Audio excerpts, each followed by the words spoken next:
आपका स्वागत है मेरे चैनल पर। राजस्थान में घूंघट करना यहाँ की संस्कृति और परंपरा का हिस्सा है, लेकिन ये हमेशा से ऐसा नहीं था। दरअसल मुगलों से औरतों को बचाने के लिए राजस्थान और आसपास के इलाकों में पर्दा प्रथा शुरू हुई थी। मुगल कानून था कि अगर किसी बादशाह की नज़र किसी औरत पर पड़ गई और उसे वो पसंद आ गई तो उस औरत को ना चाहते हुए भी हरम का हिस्सा बनना ही पड़ता था। बताया जाता है कि जब हिंदुओं के विवाह होते थे तब मुगल विवाह समारोह से औरतों को उठाकर ले जाते थे। इसलिए हिंदुओं ने रात में विदाई करनी शुरू कर दी, जो आज भी तारों की छांव में की जाती है। सिर्फ घूंघट ही नहीं, सती प्रथा भी मुगलों की ही देन है, क्योंकि उन्हीं से बचने के लिए एक औरत सती हो जाती थी, जिसको बाद में परंपरा बनाने की कोशिश हुई। वैदिक भारत में रचित किसी ग्रंथ या पुराण में घूंघट का जिक्र नहीं है।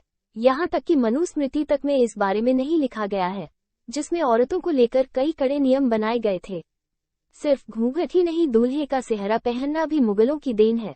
शेरवानी और सेहरा पहनना मध्यकालीन इतिहास का हिस्सा मुगलों ने बनाया था। 12वीं शताब्दी में शुरू हुई पर्दे की ये प्रथा राजस्थान में आज भी जारी है। खासतौर पर राजपूत समाज में ये खासी मान्य है, जिसे बुजुर्गों को सम्मान करने का तरीका माना जाता है।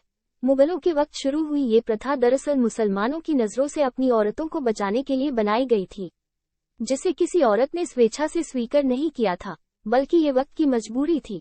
आपको जानकर हैरानी होगी कि ऋग्वेद में तो एक मंत्र भी लिखा गया है, जिसका सार है कि ये कन्या मंगलमय है, एकत्र हो और इसे देखकर आशीर्वाद दो।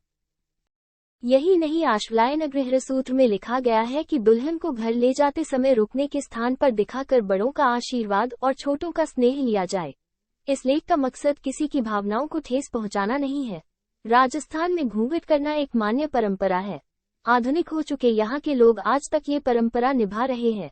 किसी को घूंघट लेना है या नहीं लेना, ये उसका खुद का विवेक है, वरना भगवान के आगे जाते समय भी आप सिर ढक लेते हैं, और हमारी संस्कृति में तो बुजुर्ग भगवान के समान ही माने जाते हैं। अगर आपने मेरा चैनल सब्सक्राइब नहीं किया तो कर दीजिए। धन्यवाद।